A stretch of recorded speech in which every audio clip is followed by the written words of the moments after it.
Salut, c'est Sakilinoma, bienvenue sur ma chaîne. Alors aujourd'hui, une petite vidéo pour les abonnés. Et si tu es nouveau aujourd'hui, j'aimerais te raconter mon histoire, te raconter qui je suis, d'où je viens, pourquoi je fais des vidéos sur les pervers narcissiques masqués ou sur les PN en général avant. Et voilà, je vais te la raconter en gros. Donc voilà, donc qui je suis. Moi c'est Sakilinoma. Et j'ai eu une enfance assez difficile parce que quand j'étais petite, en fait, mon père, eh bien, il me racontait des choses horribles. Il me racontait des choses horribles sur l'enfer, sur les démons et tout ça. Il était obsédé par ça. Et toutes les nuits, il faisait des cauchemars où il se faisait poursuivre par des démons. Voilà, et je le voyais puisque je dormais à côté de lui quand j'avais 17 ans. À partir de 17 ans, on était dans une petite, dans un, dans un petit espace tous les deux, et son lit il était là et mon lit il était là, donc je l'entendais hurler tous les soirs comme si vraiment ça n'allait pas. Voilà, donc déjà à partir de là, je pense qu'il y avait déjà un problème, mais bon. Et quand j'avais 12 ans, en fait, mon père, il m'a fait écouter un truc. Non, franchement, à 12 ans, je trouve pas ça cool parce que quand on est enfant, on n'est pas. C'est vraiment pas bien de faire peur à ses enfants et tout. Moi, je trouve pas ça cool. Donc, quand j'avais 12 ans, il m'a fait écouter des témoignages de gens qui sont soi-disant morts et qu'ils sont revenus apparemment. Et c'est des gens qui sont allés en enfer. Ils racontaient que des trucs horribles. Je vais pas vous raconter. Et à partir de ça, je faisais des cauchemars et tout. Et j'avais peur et j'étais hyper angoissée. Bah, c'est normal et tout parce que tu te dis. Tu vis même pas en fait, tu vis dans. Parce que quand tu dis que si tu vas mourir, ça va être encore pire, ça va être horrible, alors que déjà tu vis des trucs horribles. Et avant ça, ça va pas être dans l'ordre, c'est un peu décousu parce que c'est des choses difficiles à raconter. Et il y a des choses que je vous dirai pas parce que je ne peux pas en parler. Même avec mon psy, c'est difficile. Donc, alors, imaginez-vous en vidéo, il y a des choses que je vais garder pour moi. Mais sinon, avant ça, je vivais avec ma mère. Et ma mère, quand j'étais petite, elle me, elle me frappait, elle me donnait des coups avec des petites chaussures des chaussures à talons et tout. Et genre, elle me frappait violemment. J'ai pas oublié, hein, même si j'étais petite et tout. Même une fois, elle m'avait tellement frappée qu'elle m'avait dit que elle m'avait frappé sur les fesses et elle m'avait dit j'espère que tu pourras plus jamais t'asseoir et tout ça. Enfin, c'était d'une violence inouïe. Et pourquoi elle me frappait? Quand j'avais des mauvaises notes, en fait, elle prenait la note pour arriver à la moyenne. Et pour elle, la moyenne, c'était pas 10, c'était genre 13. Et elle le multipliait par je sais pas combien, enfin je sais pas, elle avait un truc et ça donnait le nombre de coups qu'elle devait me donner. Et elle me disait bien sûr que c'est parce qu'elle m'aimait qu'elle faisait ça et que si elle m'aimait pas, elle me frapperait pas, mais c'est pour mon bien, pour que j'apprenne à évoluer. Franchement, avec le recul aujourd'hui, je me dis il faut vraiment être timbré pour dire des choses pareilles.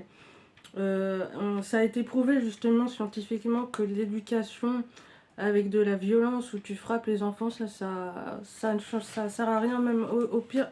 Au contraire, tu les traumatises et tout, et c'est pas bon. Et c'est mieux peut-être de les punir de temps en temps, tout ça, mais pas de les frapper. Voilà. Voilà. Petite parenthèse refermée. Donc quoi d'autre? Voilà, donc elle me frappait et tout. À l'école, ça se passait pas bien du tout. J'avais pas beaucoup d'amis, j'étais souvent seule.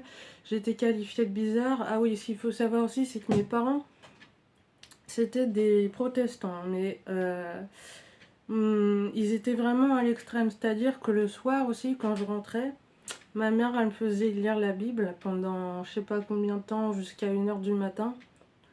Et si je lisais pas bien, si j'avais pas une bonne intonation, il fallait que je recommence.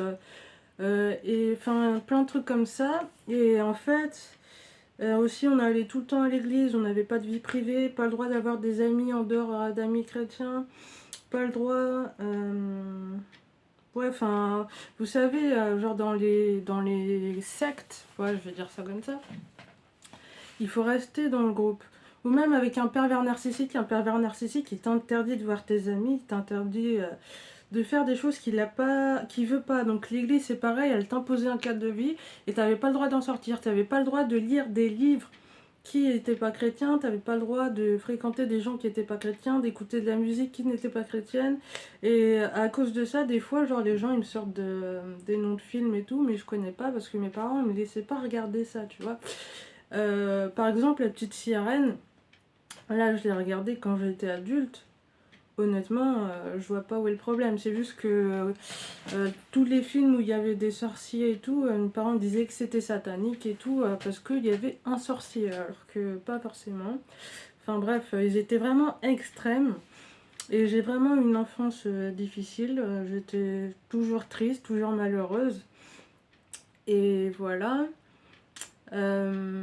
Du coup, j'avais commencé à parler du fait qu'à mes 12 ans, mon père me parlait des gens qui sont allés en enfer. Et justement, c'était des témoignages horribles et tout. Et moi, j'avais peur et tout. Je faisais des cauchemars. Maintenant, ça va mieux parce que quand mon père il est décédé, j'ai voulu me renseigner. J'ai regardé pas mal de vidéos. Et justement, genre, il y a certains voyants et tout qui expliquent des trucs. Et enfin, moi, ça résonne avec moi. Et du coup, justement, par rapport à ça, ce qu'il disait, c'est qu'en fait, l'enfer, oui, c'est un lieu où tu peux aller, mais c'est toi qui te juges et c'est pas un dieu extérieur qui te juge.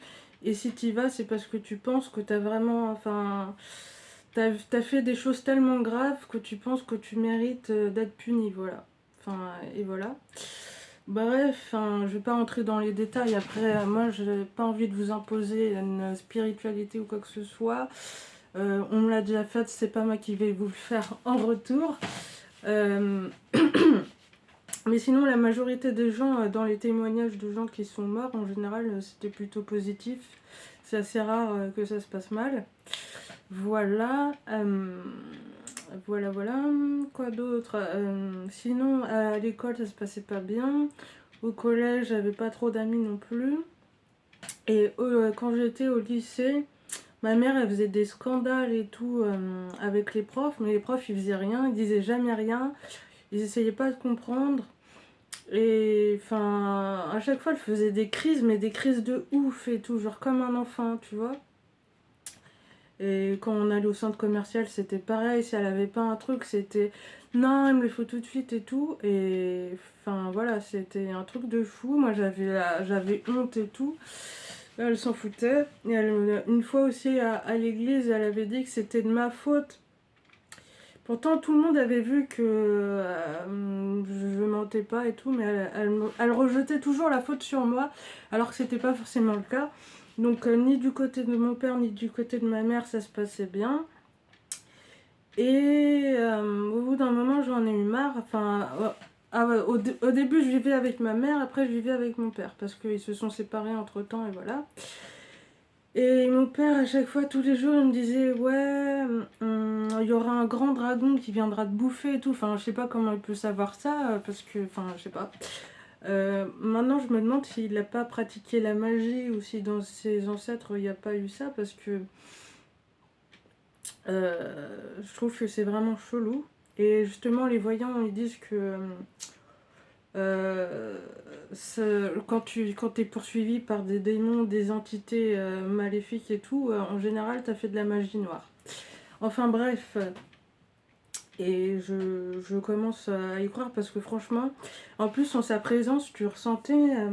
C'est comme quand tu es avec le pervers narcissique, tu ressens une présence, mais maléfique. Je peux pas vous l'expliquer, c'est vraiment un sentiment, tu te sens mal. T'as l'impression d'être dans les ténèbres, mais littéralement, c'est pas une métaphore, genre c'est bizarre, t'es pas bien, enfin voilà. Et jusqu'au jour où je comprenne qu'en fait, j'ai tout le pouvoir, ils ont aucun pouvoir sur moi. Et donc, je me suis cassée, Et là, ça commençait à aller mieux. Et là, depuis, je suis plus avec eux. Et j'essaye de vivre ma vie tant bien que mal. Et j'ai coupé les ponts avec eux. Voilà, c'était les grandes lignes. Après, je suis pas rentrée dans les détails. Mais voilà, voilà, c'était Sakil Inuma. N'hésite pas à t'abonner à la chaîne. Donc sur cette chaîne, je parle du pen masqué. Et je vais bientôt parler de l'hypersensibilité. Parce que c'est un sujet qui me tient à cœur et que je connais pas mal. Salut, salut!